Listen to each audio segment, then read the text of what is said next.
بسم اللہ الرحمن الرحیم۔ السلام علیکم دوستو مجھے بہت امید ہے کہ آپ سب خیر و عافیت سے ہوں گے۔ اللہ آپ کو خیر و عافیت میں ہی رکھے، صحت مندانہ زندگی اور پرامن زندگی دے۔ دوستو آج ہم نسل پرستی کے حوالے سے بات کریں گے۔ اس میں کوئی شک نہیں کہ نسل پرستی ایک زہر کی مانند ہوتا ہے، اور آج امریکہ میں نسل پرستی کے حوالے سے چلنے والی تحریک کے اس پس منظر میں اور اس کے تاریخ کے جڑوں کو بھی ہم جان کر دیکھیں گے آخر وہ کون سے تاریخی اسباب تھے، تاریخ میں وہ اسباب تھے جس کی وجہ سے نسل پرستی اس قدر پنپ گئی اس سماج میں۔ امریکہ میں نسل پرستی کا سلسلہ دراصل اس دور سے شروع ہوا جب امریکہ میں مقامی قبائل رینڈ انڈینز کی نسل کشی کی گئی، اور پھر یہ سلسلہ افریقہ سے لائے غلاموں تک جا پہنچا۔ امریکہ میں 400 سال قبل افریقہ کے لوگوں کو پکڑ کر لانے اور انہیں کھیتوں میں مشقت لینے کا آغاز ہوا تھا۔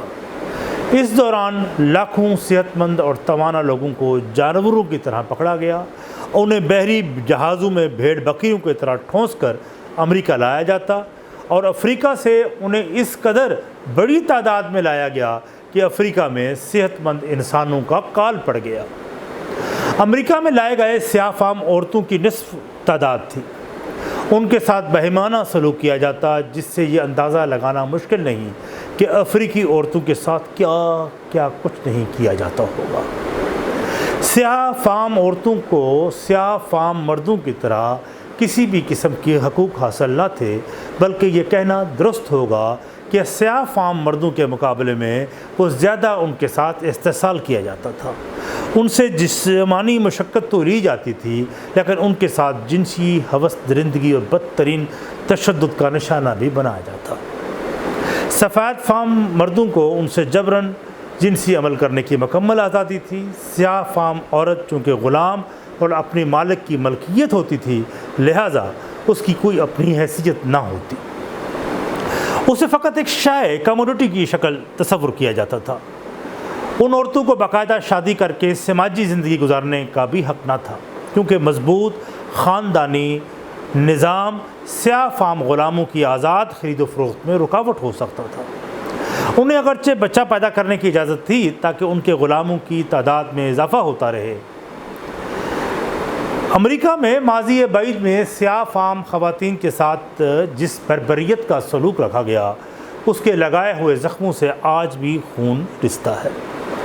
اس تناظر میں بہت سے ایسے واقعات آج بھی اس تاریخ کا حصہ ہیں جسے فراموش کرنا ممکن ہی نہیں۔ اس طرح کے ہزاروں مثالوں میں سے ایک مثال سفید فام بدترین نسل پرست کردار ڈاکٹر جیمز ماریون کی بھی ہے، جسے جدید گینیکالوجی کے بانی کے طور پر میڈیکل کی فیلڈ میں یاد رکھا جاتا ہے۔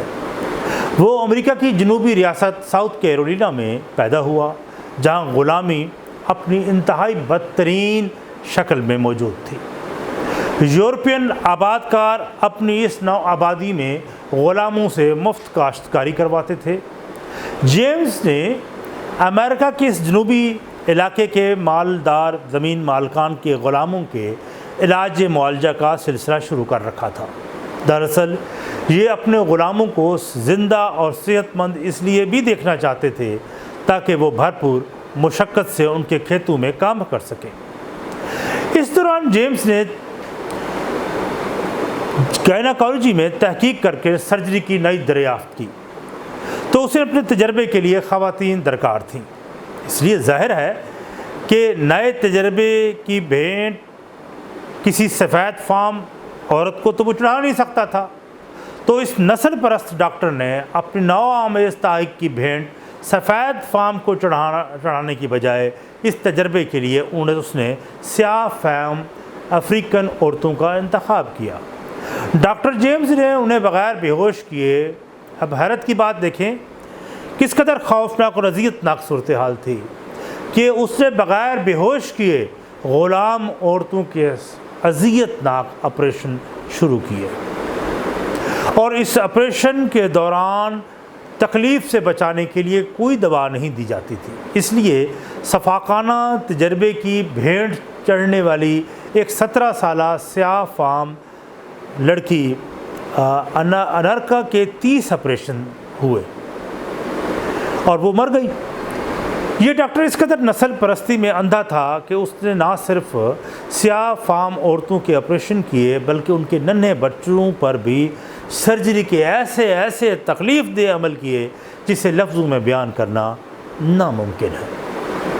جب اس نے سیاہ فام عورتوں پر اپنے خوب ہاتھ صاف کر کے مہارت حاصل کر لی تو اس نے سفید فام عورتوں کے آپریشن شروع کیے، لیکن جہاں ان سفید فام عورتوں کو تکلیف اور اذیت سے بچانے کے لیے انتھیزیا دی جانی شروع کر دی گئی۔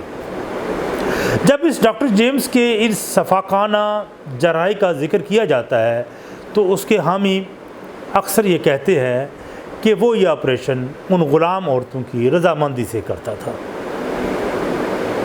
وہ دراصل یہ بھول جاتے ہیں، یہ بات کرتے ہیں کہ غلام صرف ہاں کر سکتا ہے، نہ کہنے کی قیمت وہ بخوبی جانتا ہے۔ اور یہی نسل پرست امریکن یہ بھی جواز پیش کرتے ہیں کہ اس وقت امریکہ میں کوئی قانونی طور پر اس حوالے سے مانع نہ تھا۔ اس پر آج امریکہ کو فخر کرنے کی بجائے شرمندہ ہونا چاہیے کہ سب کچھ جانتے ہوئے بھی اس شفاق ڈاکٹر کا مجسمہ نیو یارک سٹی کے مشہور سینٹرل پارک میں نصب کیا، جہاں اس دور میں ہر سال لاکھوں سیاح آتے اور اس بے رحم ڈاکٹر کو انسان دوست سمجھ کر خراج تحسین پیش کرتے تھے۔ لیکن جب عوام کو اس حقیقت کا علم ہوا تو حکومت پر انہوں نے سخت دباؤ ڈال دیا۔ یوں حکومت پہ دباؤ ڈالنے سے اور عوام کے مطالبے سے مجسمے کو ہٹا دیا گیا اور وہاں ایک تختی آویزہ کر دی گئی کہ یہی وہ ڈاکٹر ہے جس کے ہاتھوں درجنوں عورتوں کے نام جو درجنوں عورتوں کا یہ اس کے بھینٹ چڑھ گئی اور وہ مر گئی، جس پر اس نسل پرستی گائناکالوجسٹ نے سرجری کے اذیت ناک تجربات کیے، یہ اس پر لکھ دیا۔ حقیقت تو یہ ہے کہ نسل پرستی ایک مخصوص ذہنی رویے اور رجحان کا نام ہے جسے ختم کیے بغیر جدید امریکہ کا تصور مسخ ہوتا ہے۔ امریکہ کی جنوبی ریاستوں میں غلامی کی قانونی حیثیت تھی، لہٰذا وہاں کے لوگوں میں آج بھی نسل پرستی کے اثرات نظر آتے ہیں۔ سفید فام مردوں کی طرح سفید فام عورتیں بھی نسل پرست تھیں۔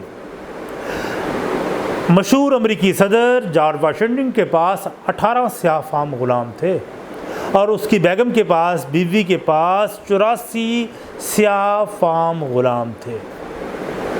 وہ افریقن نسل غلاموں کی بڑی تعداد کے مالکان بھی سفید فام عورتیں تھیں۔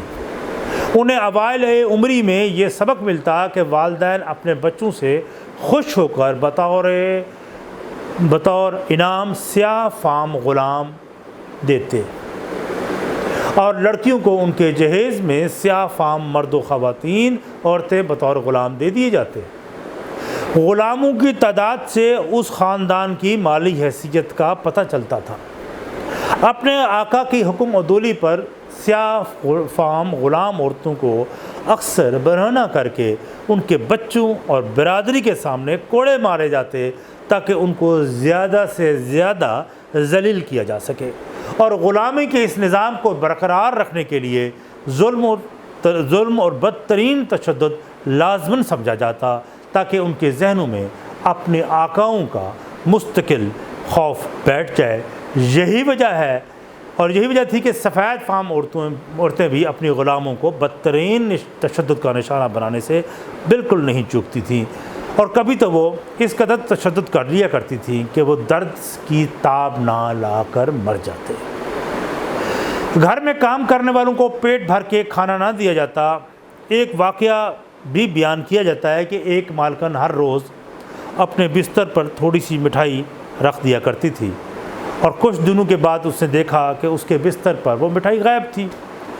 تو اس عورت نے شک کی بنا پر اس غلام لڑکی کو جو اس کے آس پاس خدمت کے لیے مامور تھی کو رسیوں سے باندھ پر کرسی پر بٹھا دیا اور اپنی بیٹی کو حکم دیا کہ اس پر کوڑے برسائے، اور لڑکی کا سر دیوار سے ٹکراتا رہا اور یوں اس بیچاری کا جبڑا ٹوٹ گیا اور وہ دانتوں سے محروم ہو گئی۔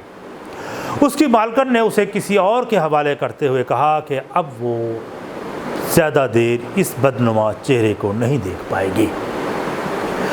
جو غلام عورت یا مرد کسی مالک یا مالکن کے ملکیت میں ہوتا تو اس کو مارنے کا حق بھی اسی کو ہوتا، کسی اور کو نہ ہوتا تھا۔ افریقہ سے غلام زبردستی پکڑ کر جنوبی اور شمالی بر اعظم امریکہ لائے جاتے اور ان کی عمریں 15 سے 30 سال کے درمیان ہوتی تھی۔ یہ غلام زنجیروں میں جکڑے ہوتے تھے، وہ تو بیچارے اپنے منزل سے بھی ناآشنا ہوتے تھے۔ بحری جہازوں میں ان کی بلند آواز میں آہ و بکا ان گوروں پر کوئی اثرات مرتب نہ کرتی۔ غلام عورتوں پر تو سمندری راستوں میں ہسٹیریا کے دورے پڑ جاتے تھے، انہیں بے دردی سے کوڑے مار کر خاموش کیے جاتا اور ان بیچاروں کو یہ علم بھی نہ ہوتا کہ اب وہ کبھی اپنی زندگی میں اپنے پیاروں کو نہیں مل پائیں گے۔ ان غلام عورتوں سے تو ملاح بھی جنسی تشدد کرتے تھے۔ جو لوگ انہیں غلام منڈیوں میں فروخت کرتے تھے وہ بھی ان سے جنسی تشدد کرنا اپنا حق سمجھتے تھے۔ حتیٰ کہ ان غلاموں کے مالکان کی اولادیں اور دوست وغیرہ بھی ان بے کس عورتوں کی جبری آبروزی کرتے تھے۔ ان عورتوں کی عصمت دری کرنے کا مقصد فقط اپنی طاقت کا اظہار تھا۔ دوسری طرف ان عورتوں کے والدین، بھائی، شوہر اور دیگر کے سامنے عصمت دری کرنا، دوسروں کو پیغام دینا مقصود تھا کہ وہ کس قدر بے بس اور کمزور ہیں اور وہ اپنی عورتوں کو بچانے کے لیے کوئی طاقت نہیں رکھتے۔ آج بھی قبائلی نظام میں عصمت دری کو خوف میں مبتلا اور دہشت زدہ کرنے کے لیے اور اپنی طاقت اور اختیار کا ذریعہ سمجھا جاتا ہے۔ جس طرح پاکستان میں دشمنی میں اپنے مخالف کی عورت کو اغوا کرنا اور دہشت پیدا کرنے کے لیے انہیں برہنہ کر کے جلوس نکالنے کے بہت سے واقعات ہوتے رہے ہیں۔ ملتان میں ایک ایسا جنرل ضیاء کے دور میں ایک واقعہ ہوا تھا اور اس طرح بڑے درجے واقعہ ہوتے رہتے ہیں۔ یہ ایک بدترین قبائلی ایک نظام اور نسلی حوالوں سے ایک امتیاز ہوتا ہے، لیکن یہاں کوئی معاملہ اور ہے، امریکہ کا معاملہ کچھ اور تھا۔ امریکہ میں ایک تحقیق کے مطابق سفید فام مالکوں نے 15 سے 30 سال کی 58% غلام عورتوں کے ساتھ جنسی زیادتی اور سخت تشدد کا نشانہ بنایا۔ تاریخ انسانی میں اتنے بڑے پیمانے اور طویل عرصے تک لاکھوں عورتوں کی باقاعدہ آبروزی کا کوئی واقعہ نہیں ملتا۔ یہ سیاہ فام عورتیں اپنی پسند کی شادیاں نہیں کر سکتی تھیں۔ جو عورتیں اپنے سفید فام مالکوں کے اصولوں سے انحراف کرتی تو انہیں اجتماعی زیادتی کا نشانہ بنایا جاتا۔ کئی بار تو ان بیچاریوں کے ختنے کر کے مار کر ہلاک کر دیا جاتا، اور جن عورتوں سے اولاد نہیں چاہیے ہوتی تھی تو وہ انہیں خفیہ طریقے سے بھانج کر دیتے اور ان کو علم بھی نہ ہوتا۔ اس طرح کالے مردوں پر عاشق کے مریضوں کی تحقیق کے لیے سرکاری طور پر انہیں بھرتی کیا گیا تاکہ ان پر تجربہ کیا جا سکے کہ اس مرض کے ناعلاج کرنے سے کیا نتائج مرتب ہوتے ہیں۔ لیکن اس کا نتیجہ یہ نکلا کہ یہ مرض ان کی سیاہ فام عورتوں میں منتقل ہوا اور بہت بڑی تعداد میں وہاں موتیں واقع ہوئیں۔ سیاہ فام عورتوں نے اس ظلم کا مقابلہ کرنے کے لیے فرار کا راستہ بھی اپنایا اور وہ اکثر چلی جایا کرتی تھی۔ وہاں زمین کے اندر 7 فٹ کی گہری غاروں میں پناہ لیتی اور کئی برسوں تک چھپی رہتی، اور جب بھی سیاہ فام مردوں نے بغاوت کی تو عورتوں نے بھی ان کا بھرپور ساتھ دیا۔ بعض اوقات تو سپاہیوں کو ترغیب دے کر ان سے اسلحہ اور گولیاں لے کر اپنے ساتھیوں کو دے دیتی تاکہ وہ بہتر انداز میں ان کا مقابلہ کر سکے۔ یہاں مجھے اس ظلم و جبر کے حوالے سے کئی تحقیقی آرٹیکلز پڑھنے کا اتفاق ہوا جہاں مجھے حیرت ہوئی کہ ان سیاہ فام عورتوں نے اپنے بچوں اور آئندہ نسلوں کے اندر امید، زندگی، طاقت، مزاحمت کے جذبے کو مرنے نہ دیا۔ ان عورتوں نے اپنا ثقافتی ورثہ انہیں منتقل کیا۔ یہی وجہ ہے کہ صدیوں پر محیط اس طویل ظلم کی داستانیں رقم ہونے کے باوجود انہوں نے اپنی انفرادیت برقرار رکھی اگرچہ وہ نسل پرست نہ تھے لیکن نسل پرستی کے خلاف مزاحمت میں ہر اول دستے کا ایک کردار ادا کیا۔ ان میں کچھ ایسی عورتوں کا بھی ذکر کرنا ضروری ہے جنہوں نے جرأت اور بہادری کی داستان رقم کی۔ ان میں ایک نام ہیریٹ جیک بیسٹ تھا۔ اس نے غلامی سے نجات کے لیے طویل عرصے تک زبردست مزاحمت کی۔ اس کا مالک اسے بارہا جنسی تشدد کا نشانہ بناتا اور وہ اپنے مالک کے گھر سے فرار ہو کر ایک ایسی جگہ میں جا چھپی جہاں ہوا اور روشنی کا گزر بھی نہ تھا۔ وہ وہاں ایک باریک سوراخ سے باہر کی دنیا کا نظارہ کرتی تھی اور حیرت انگیز طور پر وہ بیچاری وہاں 7 سال تک مقید رہی۔ اور ہیریٹ کی یہ داستان بڑی طویل ہے لیکن دردناک ہے۔ وہ وہاں سے نکل کر نیو یارک آئی اور نیو یارک میں آ کر اس نے دیکھا کہ غلامی کے خلاف تحریک میں بہت سے پہلے ہی اہم کارکنان متحرک ہیں۔ ہیریٹ کا مالک اس کا پیچھا کرتا نیو یارک پہنچا کیونکہ قانونی طور پر مالک کو حق حاصل تھا کہ فرار ہونے والے کسی بھی غلام کو وہ بازیاب کرا سکتا تھا۔ ہیریٹ کی یہ داستان اگرچہ طویل تھی لیکن اس کو وہ لکھتی ہے ایک جگہ پر، اس نے اپنا بعد میں کتاب بھی، ایک بڑی شاندار کتاب بھی لکھی جو امریکی ادب میں کلاسک کا درجہ رکھتی ہے۔ اس نے لکھا کہ پھر چند سفید فام لوگوں کی مدد سے اس کو اس غلامی سے آزادی حاصل ہوئی۔ اس طرح ہیریٹ کی طرح ایک اور دو کردار ہیں، ولیم اور ایلین کی داستانیں بھی حیران کر دینے والی ہیں۔ ان دونوں نے بھی 1848 میں شادی کی کیونکہ انہیں ڈر تھا کہ ان کے مالک کہیں ان کو الگ الگ فروخت نہ کر دیں۔ اس طرح اس نے فلاڈیلفیا سے فرار کا منصوبہ بنایا اور اب بھیس بدل کر راہ فرار اختیار کی۔ ایلن کا رنگ ذرا کھلا ہوا رنگ صاف تھا۔ اس نے اپنے بال کٹوائے، مردوں کا لباس پہنا اور سر پر پٹیاں باندھ کر سفید فام مرد کا روپ دھار لیا۔ ولیم اس کے خامن کا رنگ سیاہ تھا۔ اس نے زخمی سفید فام مرد کا غلام ظاہر کیا۔ دونوں ٹرین پر شمال کے طویل سفر پر روانہ ہوئے۔ اسی بحروپ میں انہیں کئی دنوں تک ٹرین اور سٹیمر کا سفر کیا۔ کئی بار پکڑے جانے سے بال بچے۔